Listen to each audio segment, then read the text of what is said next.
la mitología y el eneagrama me dio otro secreto más. Durante mucho tiempo, casi 7 años con quien estudiábamos en ese momento juntos, tratábamos de entender otro secreto que veíamos, que eran líneas horizontales que se establecen en el eneagrama. Por ejemplo, 8, 1 suma 9, 7 y 2 suma 9, 6 y 3 suma 9 y 5, 4 suma 9. Había como un eje axial. Cuando queríamos entender eso, nos producía un problema porque no teníamos ningún material, y cuando empecé más a investigarlo, me di cuenta que hasta que no encontráramos la llave para comprender esto, no iba a poder ser. Hasta que llegan, por esas cosas de la providencia y de ese espíritu del eneagrama que yo estoy convencido que nos asiste a aquellos que nos consagramos a Él. Que cuando uno realmente se consagra, esas preguntas que uno se hace para comprender más en plenitud llegan. Yo creo que a Ichazo y a Naranjo así fue como le llegaron. Y como a los anteriores o posteriores a él han ido comprendiendo el eneagrama, siendo guiados por un espíritu que siempre busca la paz y la armonía.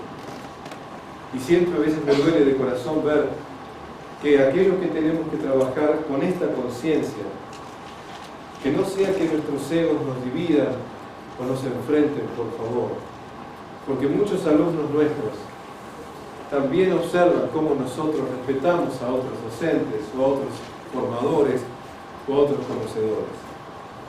Y a veces me da dolor el ver que algunas personas conocedoras de este conocimiento, como decía ayer Beatriz, o como dice tanto Viviana, no tengan las ganas de compartir lo que cada uno aprende, sabiendo que el otro, más que criticar, va a tomar lo que pueda.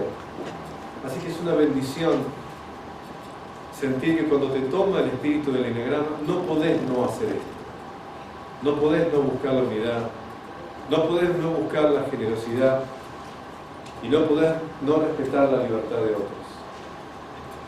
Por eso sí, cuando buscábamos esto, la mitología nos dio una clave, atención.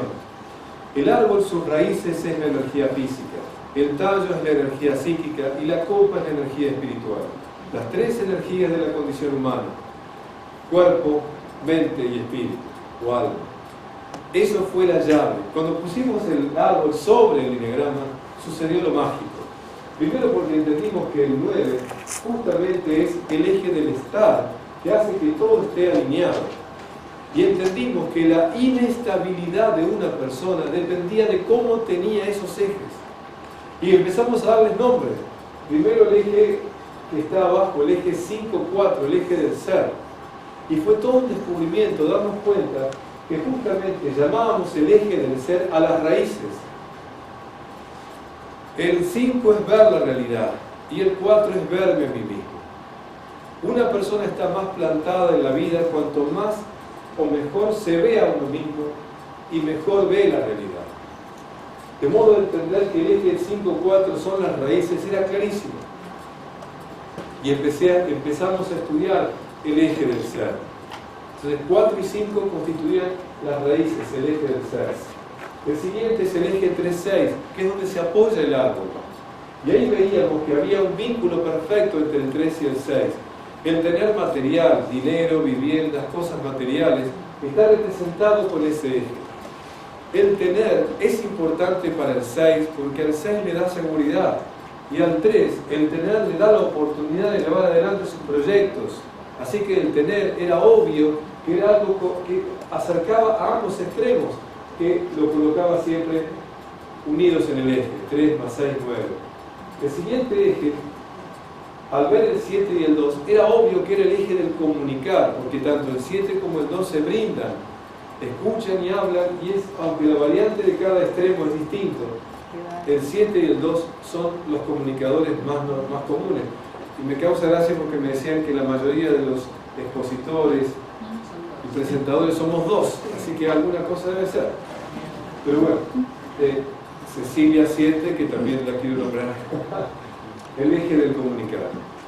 Y por último, el eje del hacer, el eje 8-1. Llamo el eje del comunicar a las ramas del árbol que va abriéndose y se va comunicando con la realidad. Y llamamos el eje del hacer a las hojas las flores y los frutos del árbol, qué es lo que el árbol hace constantemente. Y tanto el atributo 1 y 8, o las esencias 1 y 8, son personas que realmente ponen toda su visceralidad para buscar la perfección o buscar la justicia. Pero en definitiva ambas trabajan profundamente para alcanzar lo que se propone. Entonces, por eso el eje del hacer. Y siempre el 9, el eje del estar. La lectura que no puedo hacer ahora de cómo se interpretan estos ejes me dio la otra llave, junto con los ejes de polaridad, los ejes de equilibrio. Los ejes de polaridad me mostraban el estado de armonía de las personas y los ejes de equilibrio me ayudaban a entender el grado de estabilidad que tiene la persona. Estos fueron los elementos que me ayudaron a entender cómo leer en el conjunto todo esto. Gracias al estudio que me aportó la mitología con los 5 elementos de las tradiciones de todos los pueblos, pude comprender a fondo el símbolo de guerra. Ustedes piensen, por favor, que cuando yo empecé, y lo digo con un poquito de dolor, no sé el idioma inglés, no había bibliografía que me llegara en inglés, y también realmente no tenía con quién hablar todo lo que avanzábamos, y no teníamos con quién compartir, más que la literatura que nos podíamos adquirir. Pero había temas que no estaban, y esto lo íbamos descubriendo. Aplicándolo, fue que terminamos entendiendo que esto tenía un gran valor para comprender a una persona en su propia realidad. Cuando yo leo el enneagrama de una persona, me lleva aproximadamente 1 hora y media normalmente. Y en 1 hora y media, viendo ese puntaje que vimos, puedo llegar a la persona a ver todas sus dimensiones, física, psíquica y espiritualmente, apoyándome en el conocimiento, no solamente de los brazos y las alas, sino también de los ejes de polaridad y los ejes de equilibrio. Este fue el aporte que puedo ofrecer a los que quieran para entender cómo se lee un enneagrama de una persona en su conjunto. Sí.